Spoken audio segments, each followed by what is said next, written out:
Hey, welcome. Good morning. Hey, this is Let's Go Live with Jack Kelly. And today, I want to give a quick kind of master class, 15, 20 minutes of how you could win the job search, how you can succeed in your job search, and to break it down and make it really easy for you.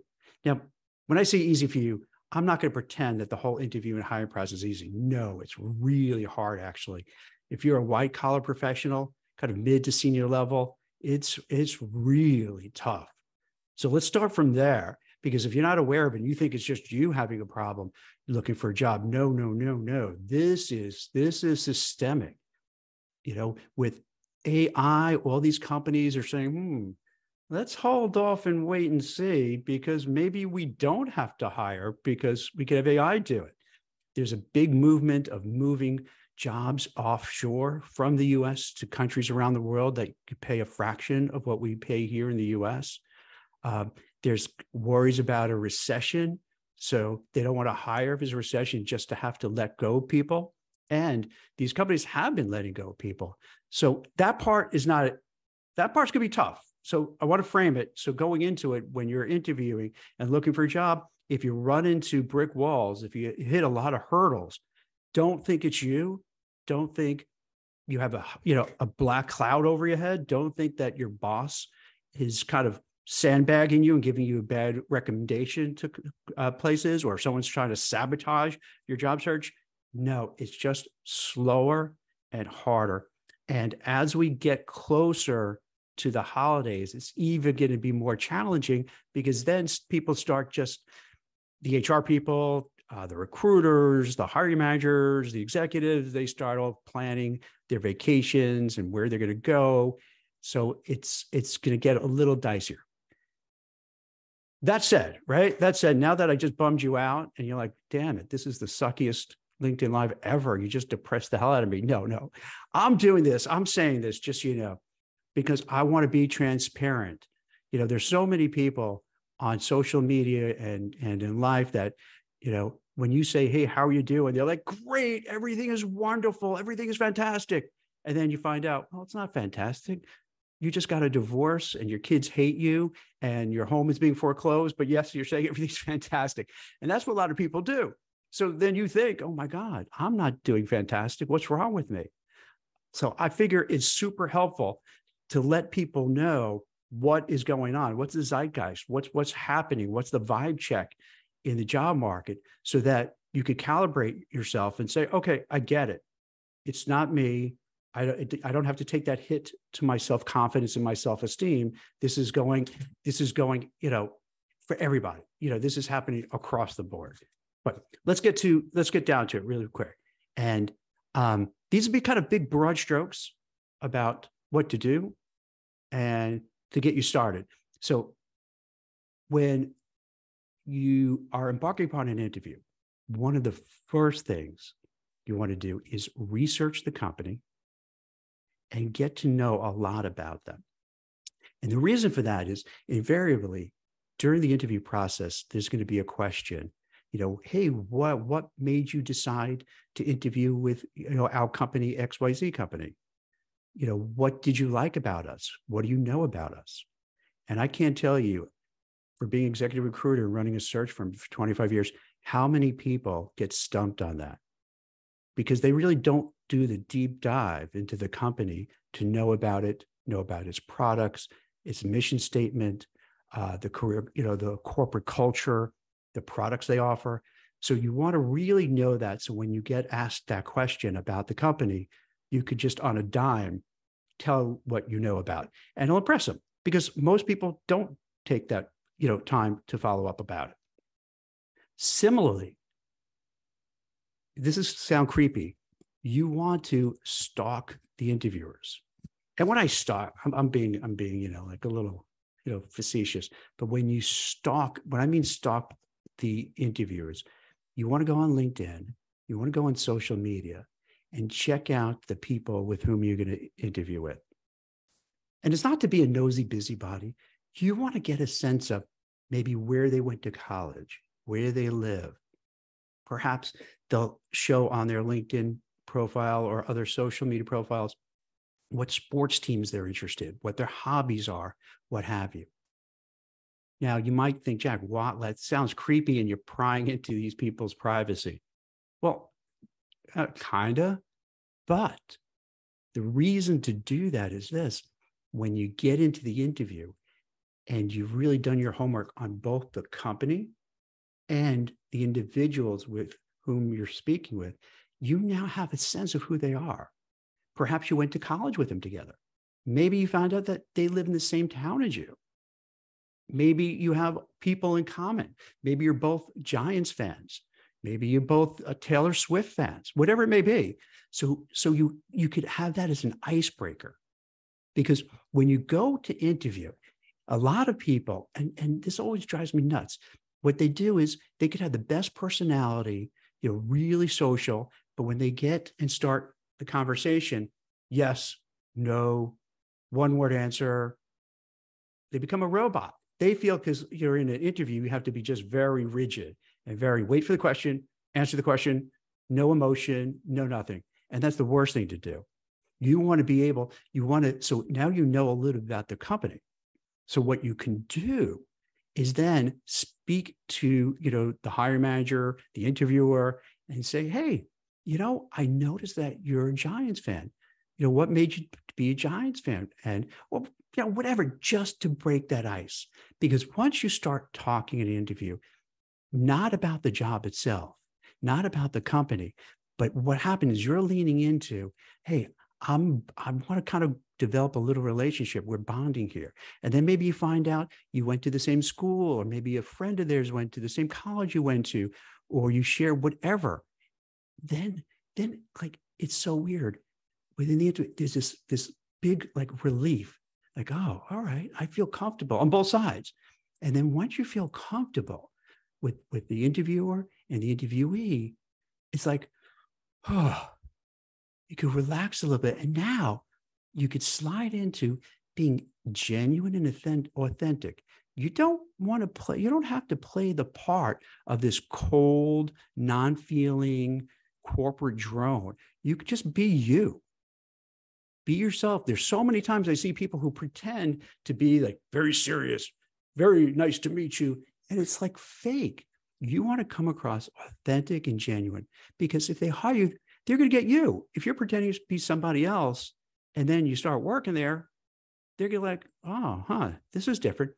You want to be yourself. And here's one second here. And with finding commonality, that dovetails into something I call small talk. In the interview, particularly at the beginning stages, it's so awkward. So you want to find ways just to spark a conversation. Just because someone's an interviewer, that doesn't mean they're great at interactions, holding a conversation, having a good talk. So you don't want to just rely on them. You want to find ways to kind of stoke that conversation, to create that bond between you and the interview. And it depends on the day and what's happening. Let's say it's really raining out. It's terrible. I go, oh my gosh, did you get caught in that storm too? Yeah. Oh, how did you get in? Were you driving train? Oh, you take the train in? Where do you take the train in from? Oh, you coming from Long Island? Oh, wow. I used to live in Long Island. Where do you live in Long Island? Oh, Jericho? Oh, wow. I had an apartment there. And you just do this naturally, right? You just bring it out. And then before you know it, you could have like 5-10 minutes of this kind of just back and forth where now you're feeling really good about each other.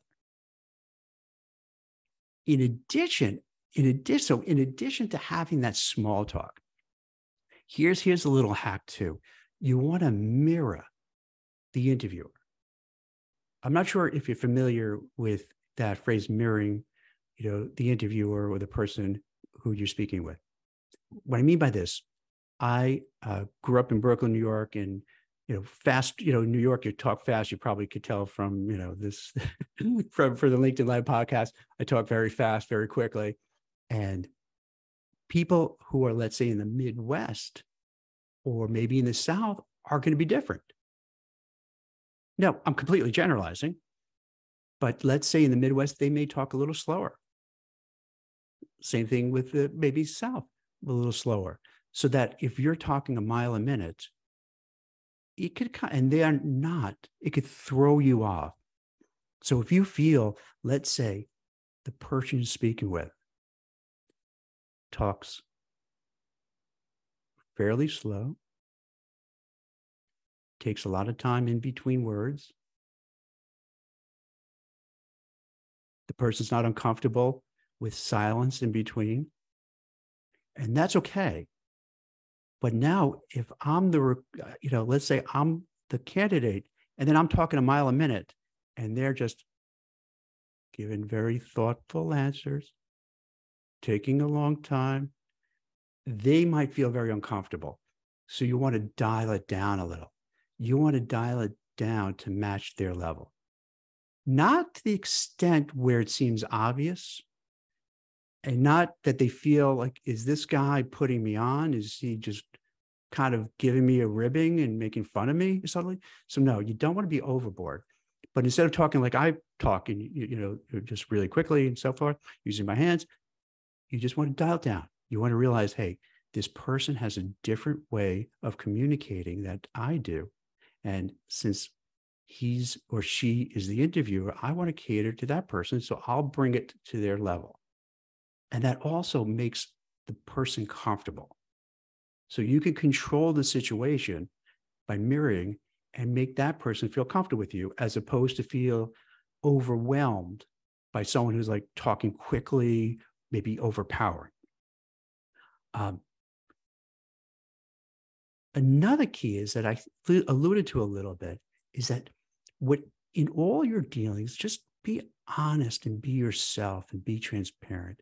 I know that sounds like a cliche, but a lot of times people just put on these lofty airs.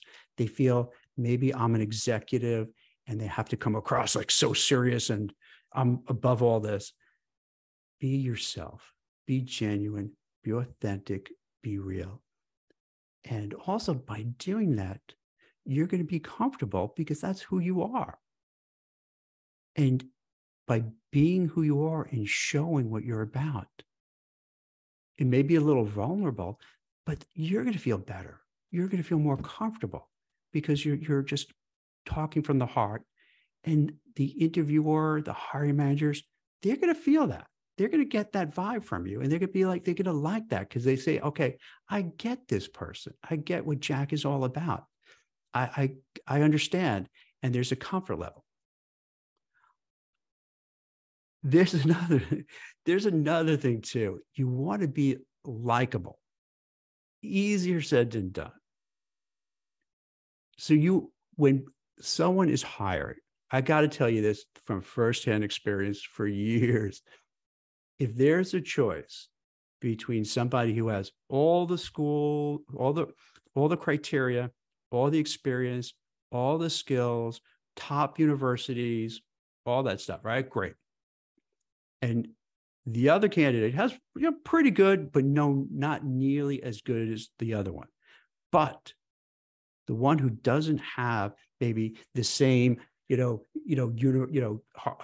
League university on their resume, they don't have the same levels of experience and so forth, and maybe didn't work at marquee companies like the other person did, but they come across positive, upbeat, motivated, excited, very interested. That works. That works. That will trump the person with more skills, because the hiring manager, at the end of the day, is going to be working with you 5 days a week, all the time, maybe for the next few years. They want somebody who they're going to like dealing with. It's just human nature. Think about yourself at work. Would you rather work with people who are pleasant and polite and nice and gregarious and friendly and outgoing and empathetic? Or do you want people who are just trying to sabotage you are jerks, always angry, always bitter, always miserable. And let's be honest, we all know those people. We all see those people in the office. You see the ones who are really nice and cool, and ones just like miserable. They always have a problem. They're always complaining. They're always running to the boss to complain. They're always going to HR to bitch and moan about something. They always just seem like they have the world on their shoulders. And that's, who wants to deal with that person? So you want to come across likable. Now, if you're not a likable person, I don't know, you got to kind of work on it a little bit and try it, because it does sell. It does sell. And they'll pick you over the other person, even they're more experienced, because they feel, hey, if I'm going to spend the next few years with this person, I want someone who comes into the office happy, motivated, pleasant, easy to work with, as opposed to someone who's really super smart and great, but they're like what you call like a rock star jerk that could just drive everyone crazy, and narcissist, takes credit for everything. It's just not worth it. Another aspect you want to do, some people mistakenly, in my opinion, they do these things like they got a little bit of a cold. I'm sorry. They play hard to get for what they feel like. Maybe it's the dating world. Well, if I act hard to get, they're going to like me more. Well, maybe not. I don't know. I'm an old married guy, so I don't, maybe that's not the best analogy for me to use. But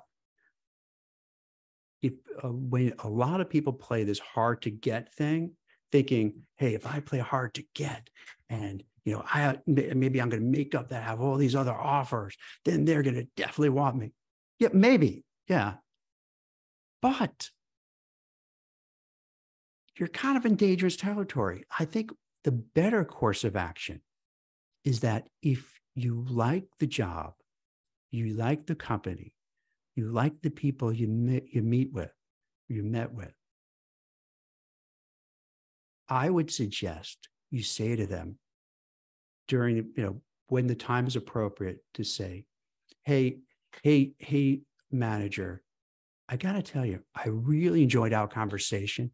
And let's presume you met other people within the whole interview cycle. I really enjoyed my conversation with you, with Bob, with Phil, with Stacy, with this one, and then give a little bit why you enjoyed the conversations with all of them. I really feel comfortable with everybody. I like, what they're doing. I feel that I could work and collaborate with them, and my background and experience matches up with the job description. And here's what, why I think it does match up with all the things that you're requiring. So if you're thinking of giving an offer, I would gladly move forward based on what we're talking about now. Now, I don't mean to jump the gun, and I know I'm not sure of the comp and all that, but just as of now, given what I'm hearing from about everybody from the company, my interactions with all the interviewers, the interactions with all the people involved in the process, I really feel comfortable. And I think my skills, my background, my experience would really translate well to this job. And I feel like it add a lot of value to the company. So if you're inclined to make me an offer, I would gladly accept that offer. Now, by saying that, it doesn't lock you in, but it tells the employer, hey, this person is interested. Now, why is that important? It's important for this reason. If a hiring manager is interviewing, let's say, 10 different people, and they have to make a decision, and they know Jack has already said, if with everything being equal and nothing really changed, and the salary is kind of what you posted and so forth, that he'll take the job, it's a measure of relief for the boss. Because if a manager or supervisor hires somebody, and that person later turns out to be a big dud, or a really like a HR problem, or a big headache, it's going to be really bad politically for that person, because they're going to say to the hiring manager, wow, you're terrible at this. And then they're going to start questioning that person's judgment. So they feel, if, hey, this person really wants it, really likes the job, he or she looks normal and reasonable, they're going to gravitate towards that person and say, you know what? I know at least This person's going to accept the job. They seem nice. They seem normal, reasonable. They don't seem like a psychopath. So it's in the manager's best interest to gravitate to that kind of person.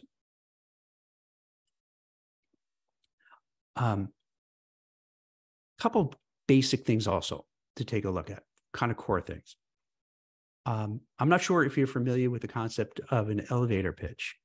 That's where, when the idea comes from, if you're going up in one of these skyscraper buildings, let's say in New York City, and you're going up the elevator and you see this person that you would try to sell a product to forever, and now they're in the elevator, that you could give a pitch 30 seconds, 40 seconds, maybe a minute in between floors. So the time you go from, like, the ground floor to the 4th floor, 7th floor, whatever, you were able to give that pitch about what you're trying to sell.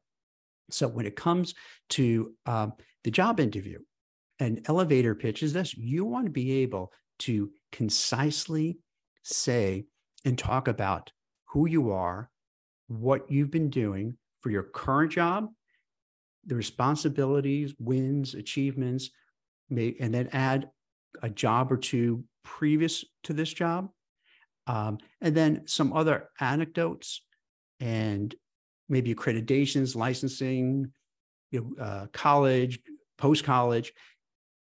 And by putting it together and giving a big, a pitch and saying, hey, I'm Jack Kelly. I'm the CEO of the Compliance Search Group. I've been placing people on Wall Street for the last 25 years. I specialize in placing people at investment banks, broker-dealers, fintech, hedge funds, crypto platforms, and all sorts of financial institutions. And I love my job. I'm doing really well. However, I'm looking to take the next step, and I understand the job at hand here is for a global, position, doing the same thing I do now, but internationally, and that's really something of interest to me. So, boom. So it was like 10 seconds where you could quickly say, here's who I am, here's what I'm about, here's what I did in the past, here's what I'm doing now, and here's what I want to do in the future. So this way, when you interview, and you could take this elevator pitch throughout the whole interview process and just kind of tweak it a little bit for the people you're speaking with. Here's another thing to keep in mind. A lot of times when people go through the interview process, they feel they have to change the story for each one they meet with, because like, oh my gosh, I don't want to say the same thing to everybody. They're going to just say I'm repeating themselves. Yes, you want to do that. Think about politics, right?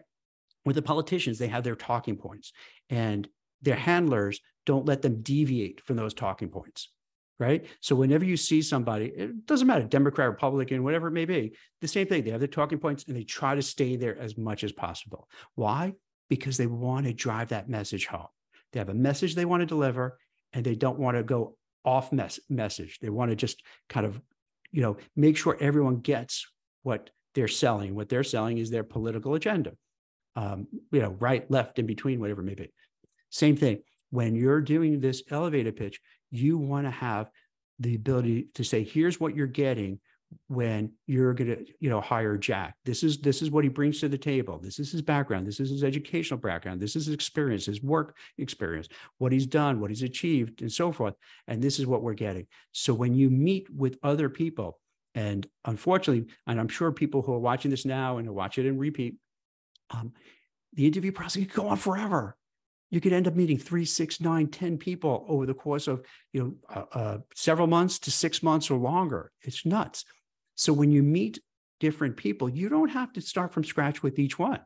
What you can do is just lean into that elevator pitch and give it to all the people that you meet with a little twist. Because if you meet HR, you want to understand HR is looking to make sure, are you a good citizen? Are you going to work well and play well with others? When you meet your immediate boss, it's going to be, hey, can I work with this? Can I work with Jack? Can we work together? Do we feel comfortable? If it's like, say, a senior boss to the boss, hey, can you, feel comfortable dealing with higher level executives? And then if they bring in other people who are tangential, and this is what's crazy, because lately when people hire, it's by decision, by consensus. So you need to have like 10 people agree. So when you meet with these people who are tangential, you have to figure out, how can I still use my elevator pitch to get them to like me and get them to give the thumbs up? So that's a key thing. Whether you want to call it elevator pitch, whatever you want it, but that's going to be super helpful.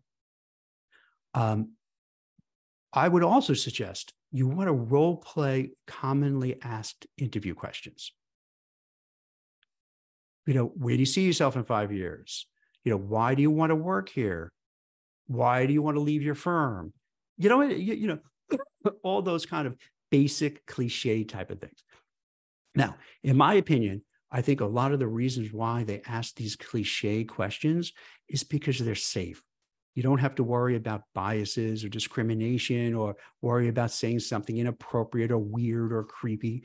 So they default to these just very bland, boring questions. So I would suggest take a look. Even you could look at my articles, you put in Jack Kelly Forbes, and I have tons of these, that would address all the different variations of, questions that they'll ask in the interview that are pretty standard, cliche-ish. Why do you want to work here? Where do you see yourself in 10 years? Et cetera. Well, what would your former coworkers say about you? So you want to kind of go through it. And when you go through it, whether it's an elevator pitch or it's role playing, answering the interview questions, don't just do it in your head. Because when you do it in your head, it always sounds amazing. It sounds brilliant.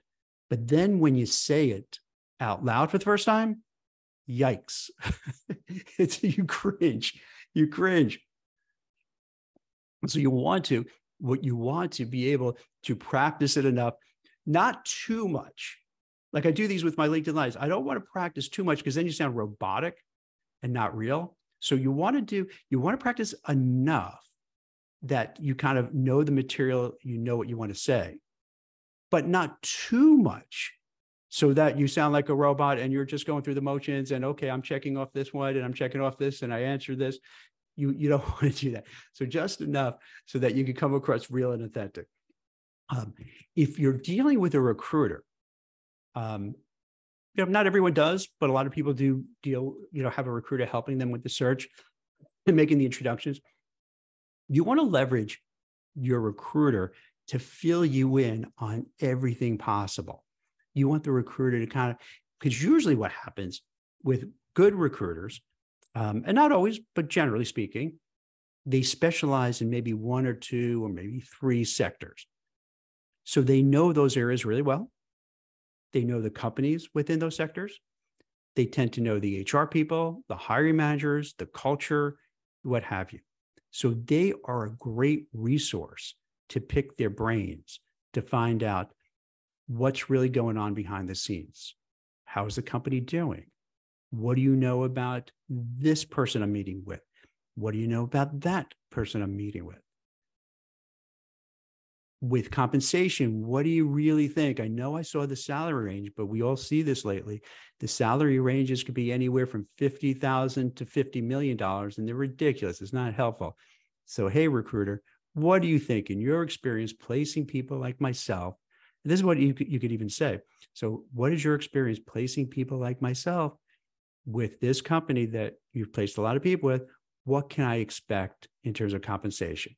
And I'm not holding you to an exact amount because I know it's not within your control, Mr. and Mrs. Recruiter, but just to get a ballpark thing, because when you give the salary of 50,000 to 50 million, that's completely unhelpful. So what do you think? So this way we don't waste our time and energy. And it turns out, I'm going to get the lower end of that. And that's not what I want. So you want to leverage your recruiter to make sure that they could give you as much guidance and advice as possible. For video, still doing video calls, I really haven't seen people go, for the most part, haven't seen significant numbers of people go into the office for interviews. Now, do people do it? Yes, but not as much. So I would say if you're going into an office, scope out where the office is, make sure you know the commute.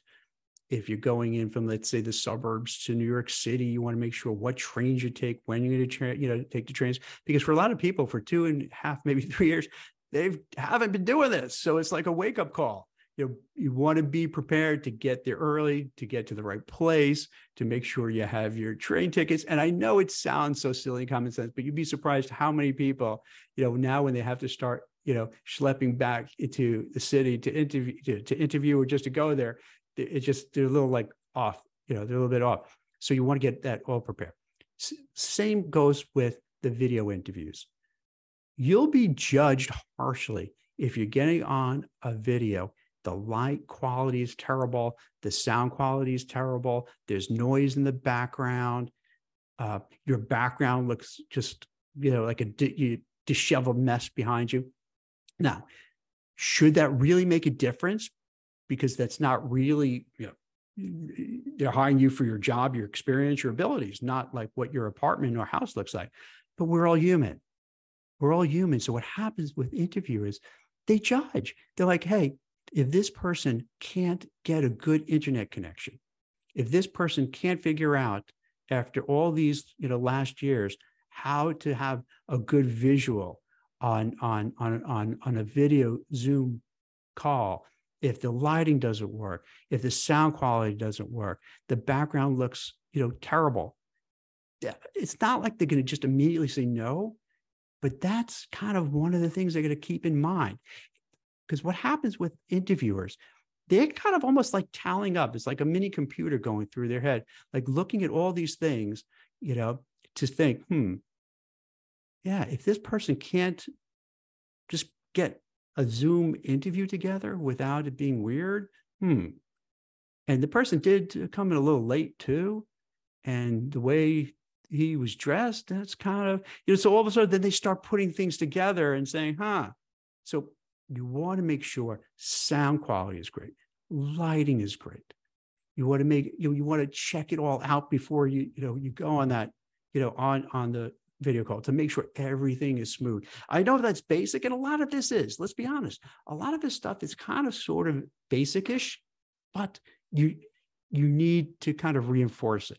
You need to make sure you remember to do all that. And it's easy to forget, and it's easy to not do these things. One thing always surprises me in interviews.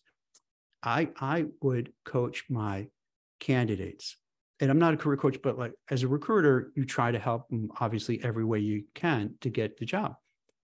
You want to be present in the moment.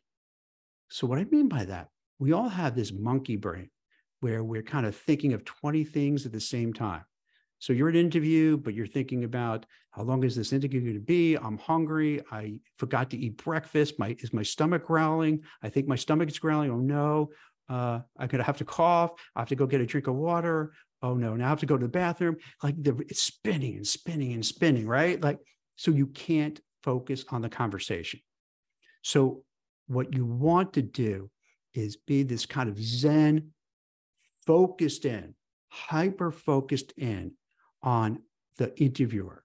The interviewer in your mind is the only person in the world that exists in this time.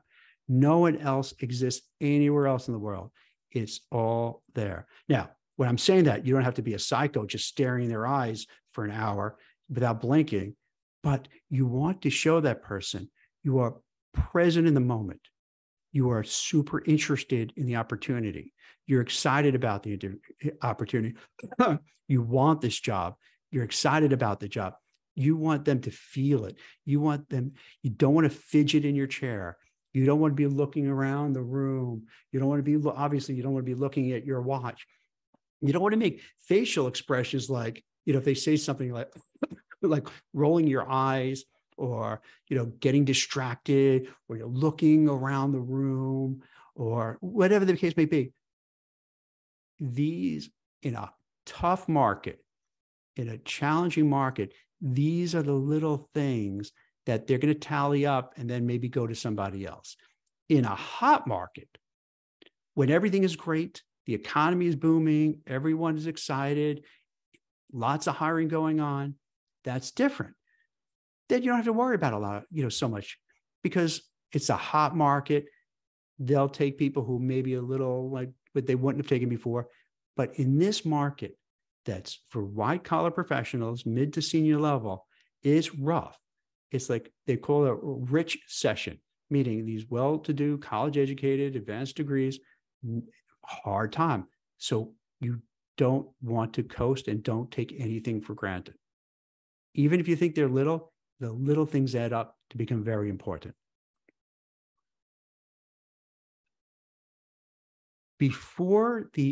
Couple of things you could say to the interviewer too. You could always ask, why did you choose me? Why did you choose my resume? And that's a really good question to ask, in my opinion, because it makes them think, why did I choose Jack's resume? And now, because I'm sitting there and they're interviewing me, they have to kind of reconcile to themselves why they chose Jack for an interview. So they're going to look at the resume again. They're going to think about it. Then they'll come back and extol all your virtues, saying, well, I chose your resume because of A, B, C, and D. So now she's giving you all the top qualities that you possess, and that's what she's interested in.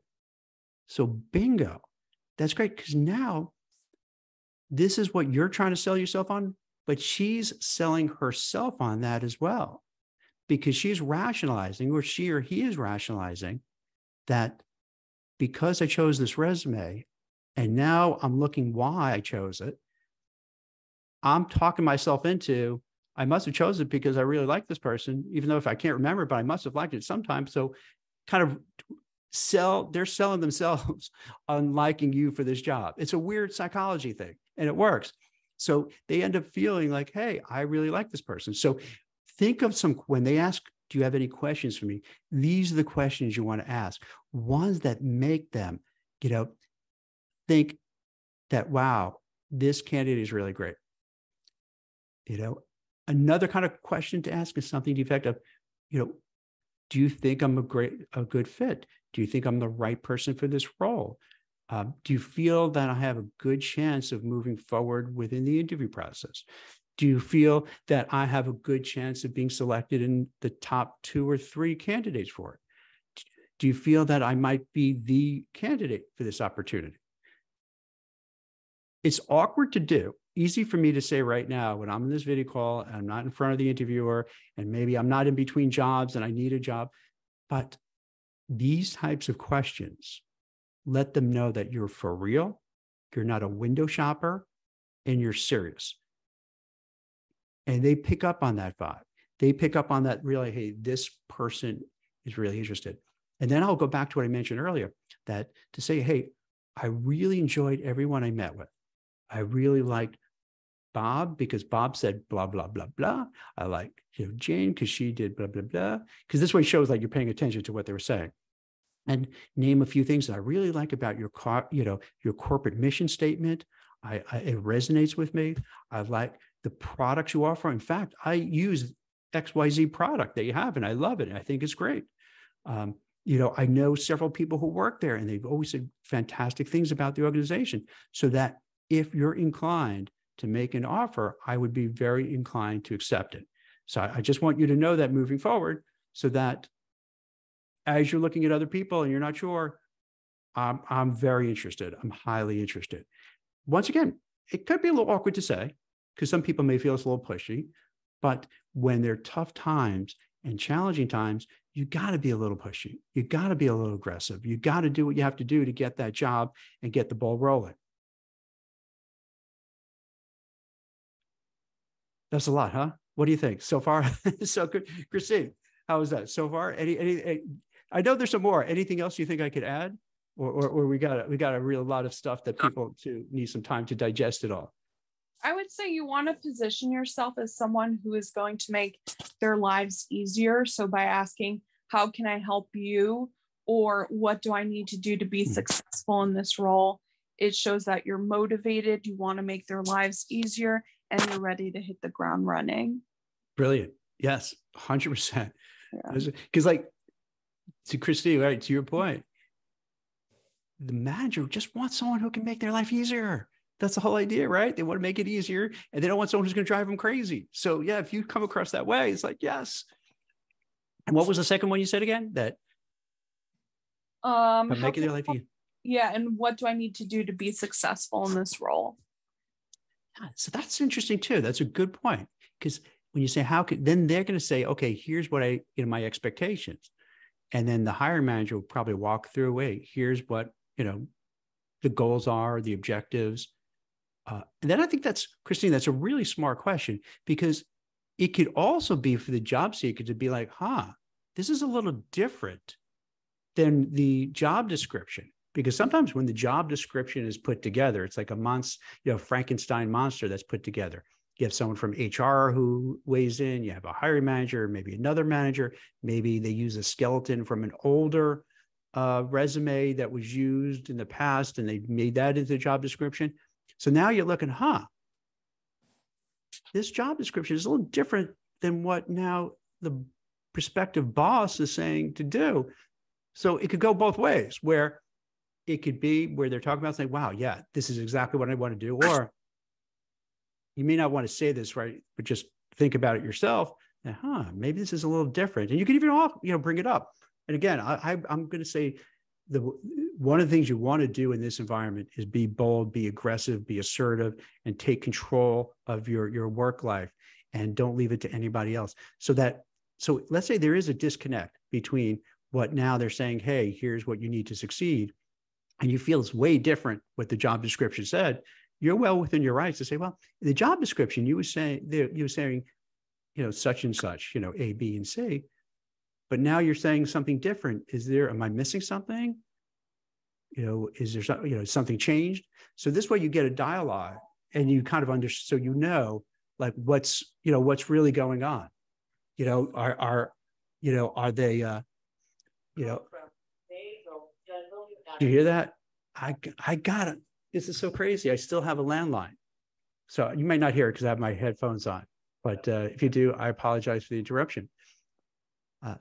Chris, any other questions you think, or any other things that maybe we left off? You definitely want to avoid bad mouthing your boss, yes, colleagues, or your former company. Yes. Yeah. No, you can continue. I'm sorry. No, because that happens so often. It's the worst, where, like, while you're looking, oh, my boss was this and my coworkers did that.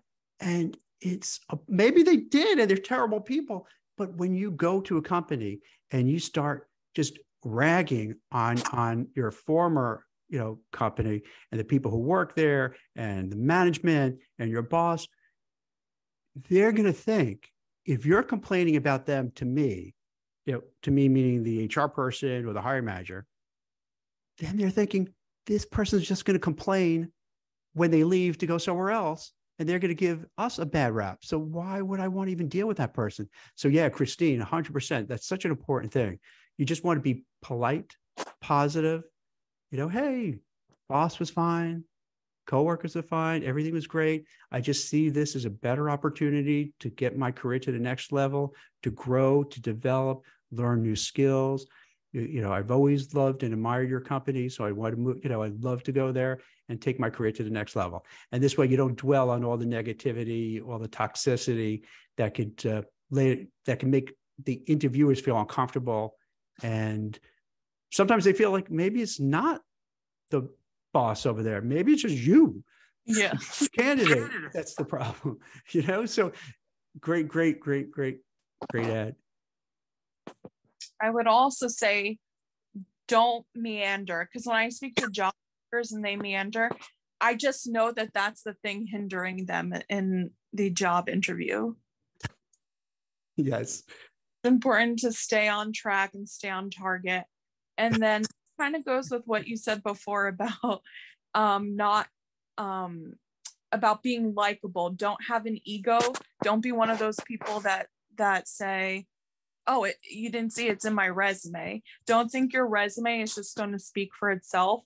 Your resume was enough to get your foot in the door, but now it's up to you to personify and quantify why you are the best person for the job. And it's so much more than having the right background. You have to be able to actually articulate what you do, connect the pieces, quantify your achievements, and show how you will be a valuable asset to the employer and a great culture fit. And nobody wants to work with an unpleasant person, and being unwilling to answer that question about your career trajectory. It shows that you're difficult and just not a team player.